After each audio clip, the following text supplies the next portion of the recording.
Hey everybody, welcome back to my channel. If you're new here, hi, my name is Kelly, and for today's video we're going to be talking about the 8 books that I read in November.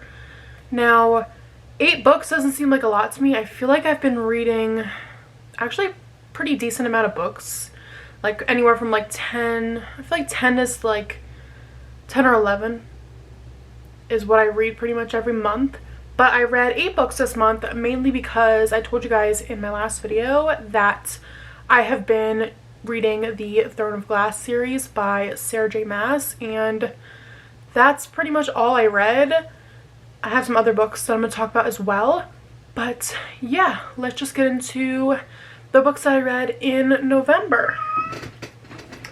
Oliver's going to start meowing again because every time I turn on the camera, he goes crazy.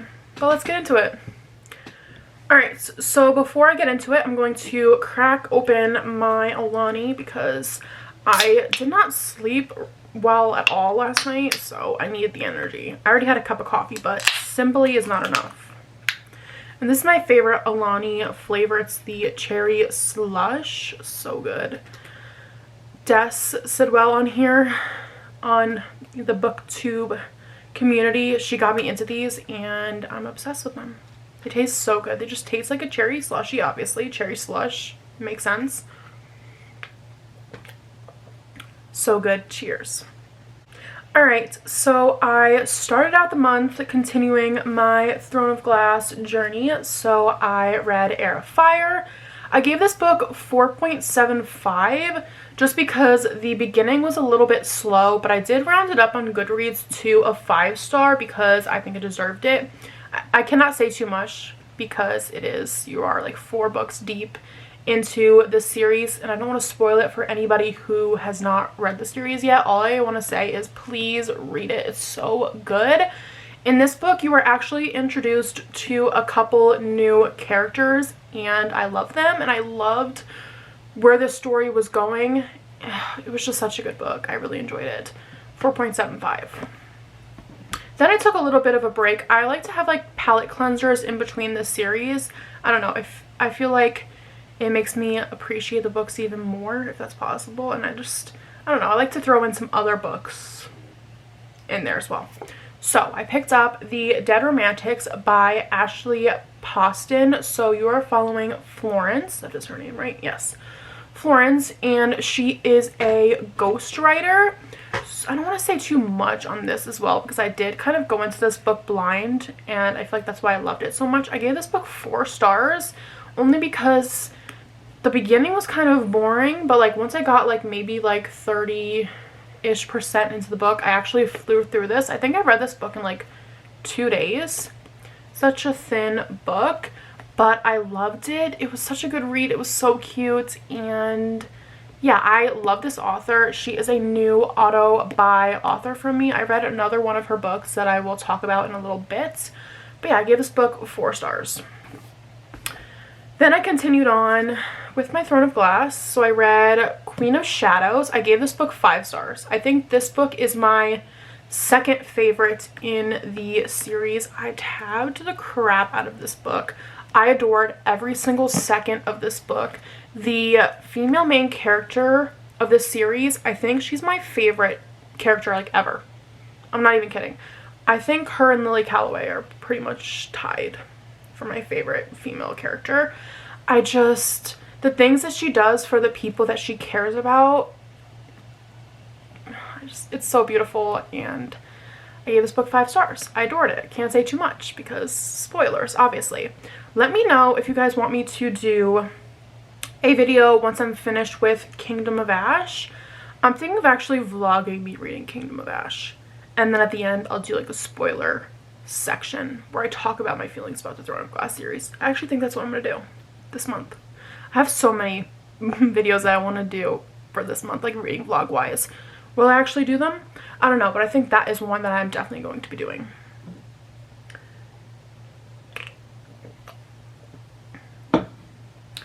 Next, I read Yours Truly by Abby Jimenez. So I read the first book, which is Part of Your World, a couple months ago. What month did I read that in? Did I read that in October? I think I read that the same month that I finished the Addicted Calloway Sister series. I don't remember what month that was. But I didn't love that book as much just because the female main character kind of really just annoyed me. She just rubbed me the wrong way a little bit. But in this book, you are following her best friend, Brianna, and Jacob. I gave this book 4.5 stars. I have a new favorite book boyfriend from this book. Jacob is just everything that I wanted in a book boyfriend and more. The way that he treats Brianna, the things that he does for her. Jacob also struggles with anxiety, and the mental health representation in this book was just so beautiful to read about, and I loved their story. The only reason I gave this book 4.5 stars rather than 5 is the third act breakup at the end of the book. I wanted to chuck this book across the room. I'm not even kidding you. I literally thought about doing it. It made me so angry. I felt like it was so unnecessary. And the female main character towards the end rubbed me the wrong way. And I didn't love her as much as I did in the beginning. So, but protect Jacob at all costs. I loved him, and I tabbed and highlighted and annotated so many things in here. I want to read something to you guys because I love it. Loved it. If you don't want to know anything, like quotes or anything from this book, you can skip, but I'm going to read this because it's beautiful. We're all a little broken, Brianna. We are a mosaic. We're made up of all those we've met and all the things we've been through. There are parts of us that are colorful, I can't speak, and dark and jagged and beautiful, and I love every piece of you, even the ones you wish didn't exist. Protect Jacob at all costs. I want to date Jacob. I love him. Alright, next I read Final Offer by Lauren Asher. I wanted to finish up the Dreamland Billionaire series because Lauren Asher came out with a new book. It's called Love Redesigned, and it is following, I think it's definitely in the same town as this book.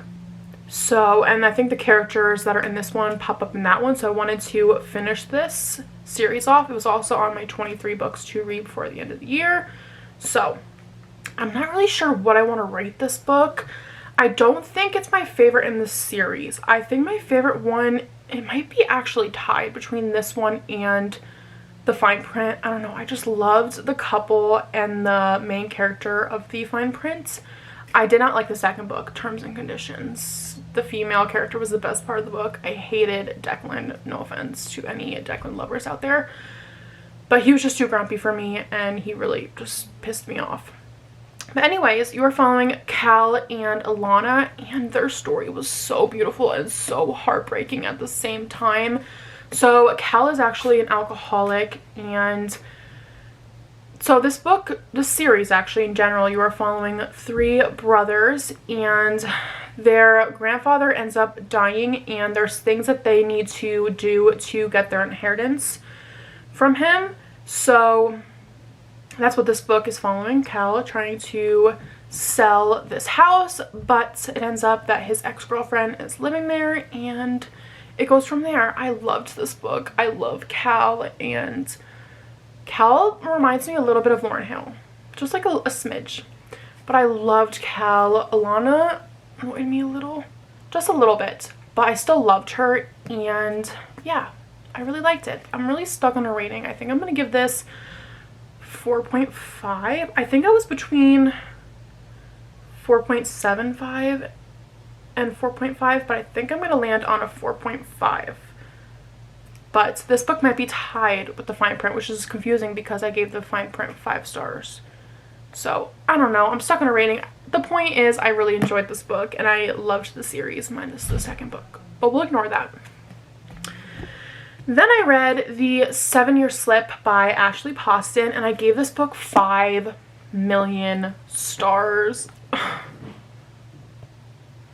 This book was everything to me. So you're following Clementine, and I don't want to say too much, you guys, but basically she ends up moving into her aunt's house. Her aunt ends up passing away, and it ends up that her aunt's house, sometimes there's this guy from 7 years in the future, and yeah, it goes from there. This book is so much more than a romance. This book is about dealing with grief and healing, and it's just so beautiful. I highlighted and annotated so many things in this book. Her writing is so beautiful, and her writing actually reminds me a lot of Emily Henry, like a lot. And I loved this book. I want to reread it already. It was just so good. Oh, I loved it. I loved it. So it's Clementine and Iwan, I think is how you pronounce his name, but Iwan was so sweet and the relationship was so adorable. So much more than a romance. I really, really, really, really loved it. And then I finished off the month doing the Throne of Glass tandem read. So basically, both of these books take place at the same time. They're just in different parts of the world and following different characters. I'm not going to say too much on who these books are based on, because I think that's like spoiler wise, but I tabbed off like on top. It made it a lot easier, so when I reached a tab I would switch to the next book. So you start with Empire of Storms, and then where I tabbed I would go back to Tower of Dawn, and then when I reached a tab I would go back and forth and back and forth. I loved doing the tandem read. A lot of people said that they kind of struggled, and I definitely did. It actually took me a while to read, not because I was bored or anything, but just because these books are so thick. I think there's like 1,300 pages altogether with this. But I loved absolutely every single second of doing this tandem read. So for ratings, I gave Empire of Storms a bajillion stars. This is my favorite book in the series. Whole series. Loved it. 5 bajillion stars. The ending of this book, I'm going to put up a picture on the screen because it destroyed me, and I still had a little bit of Tower of Dawn left when I finished this, and I think it was like 11, a little after 11 on the last day of November, and I was struggling to, I wanted to finish these before the month was over, and after I finished this, I was staring at the wall. I almost did not finish Tower of Dawn before midnight because I had to take a little bit of a break. My eyes were red and swollen, and I could not stop crying. The ending of this book was so mean, and if you've read it before, you know I'm still not okay. Thinking about it makes me kind of want to cry. I need to read Kingdom of Ash soon. I'm definitely going to be starting that in a little bit. I'm taking a little bit of a break before I finish it off because that's like a 1,000-page book. So I'm not ready. I feel like I'm just gonna get heartbroken all over again. But yeah, I tabbed so many things in this book. Definitely my most tabbed book of the whole series, and I loved every second of this book. I was never bored reading this one. Tower of Dawn, on the other hand, I struggled not getting into this actually. When I first started this book, I was actually really into it, and I heard people say that they were bored. So like when I was reading the beginning, I'm like, bored? What are you talking about? Like, I'm really loving it. Break. Meow. Oliver agrees. But yeah, so I was like, why do people not love this book? I'm loving it. Then we kind of get into like some other characters in this book, and I was very bored. So it was on and off. There was good things, and then it was slow down. It was kind of like back and forth, back and forth. But I think I settled on a 3.75 star rating on this, which is not bad. I can't give it any higher than that. But once we got to like the end, I could not put this book down. I devoured it. So good. I still loved it. I loved the characters, and if you guys don't want to know who this is about, skip ahead a couple of seconds. I'll put a time on the screen somewhere. But I don't think that Cale needed this book. I don't think he needed a redemption in how thick this book is. I feel like it could have been a novella, or it could have been added on to Empire of Storms, whichever, but I'm confused on that as well because I thoroughly did enjoy this. So I don't know. It could have been a different book, but I'm not mad at it. I still really loved it. So it just got a lower rating just because I found myself getting bored with some of the stuff that was going on in it. But yeah, I'm gonna stop rambling now. Those are all of the books that I read in the month of November. Here's to December now. So for my reading goal, I'm actually so close to hitting 100 books. I'm at 98 books out of 100. So I'm almost there. I'm so excited. But yeah, those are all the books. I hope you guys enjoyed watching this video. If you did, give it a huge thumbs up. Leave me a comment down below letting me know what your favorite read is that you read in November. And yeah, I'll see you guys really soon in my next one. Bye guys.